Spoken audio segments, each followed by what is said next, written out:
फेरिबे मध्यप्राच्य रे अटकी ओडिया फेरिबा उपरे मुख्यमंत्री गुरुत्व। मध्यप्राच्य रे संप्रति चलिथिबा युद्ध परिस्थिति जोगु सेठारे अनेक ओडिया लोक अटकी रहितिबा घटना रे मुख्यमंत्री मोहन चरण माझी गभीर उद्वेग प्रकाश करिसथि। ओडिया लोकंकु फेरई आनिबा उपरे गुरुत्व आरोप करी एही घटना उपरे ट्रैक रखिबाकू एवं ओडिया लोकमानंकु फेरई आनिया पई व्यवस्था करिबाकू मुख्य शासन सचिवंकु निर्देश दैछन्ति मुख्यमंत्री। मुख्यमंत्रीଙ୍କ निर्देश क्रमे गत मार्च 2 तारिख रे मुख्य शासन सचिव श्रीमती अनुगरको अध्यक्षतार मध्यप्राच्य घटना संपर्क में एक उच्चस्तरीय बैठक अनुष्ठित होता। यह बैठक में ओडिया भाषा साहित्य और संस्कृति विभाग अधीन ओडिशा परिवार निर्देशालयर स्वतंत्र कर्तव्यरत अधिकारी श्री प्रीतिश पंडा को यार नोडाल ऑफिसर नियुक्ति करा जायछि। वर्तमान सुधा ओडिशा परिवार को मध्यप्राच्य अंचल ओडिया लोकमानक पक्षरु प्राय 200 टेलीफोन आसिछि एवं निर्देशालय पक्षरु वैदेशिक मंत्रालय सह सहयोग करा जाय सेमानक फेरिबा संपर्क में सहायता करा जाउछि। वैदेशिक मंत्रालय पक्षरु एथिपाई स्वतंत्र कंट्रोल रूम करा जाय टोल फ्री नंबर 1800118797 जारी करा जायछि।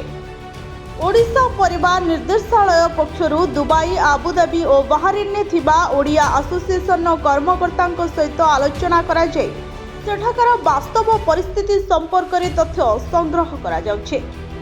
दुबई रे 35 जन ओडिया पर्यटक फसी रहिथिबा बेले सेमानक मध्यरु 9 जन केरलर कोची देई मार्च 7 तारिख दिन भुवनेश्वर पहुंचछन्ते।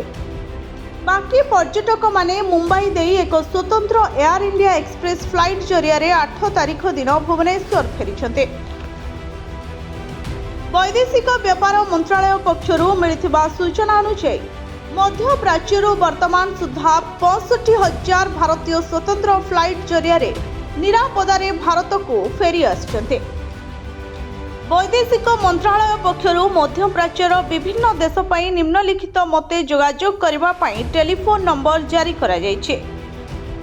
कंट्रोल रूम नंबर को सकाळ 9 रु राति 9 पर्यंत फोन करि हेबो। तबे टोल फ्री नंबर गुडी हेउछि 1800118797 911123012113 911123014104 911123017905 तबे यही सबू टोल फ्री नंबर जारी करा जायछि। Bureau report Odisha fast.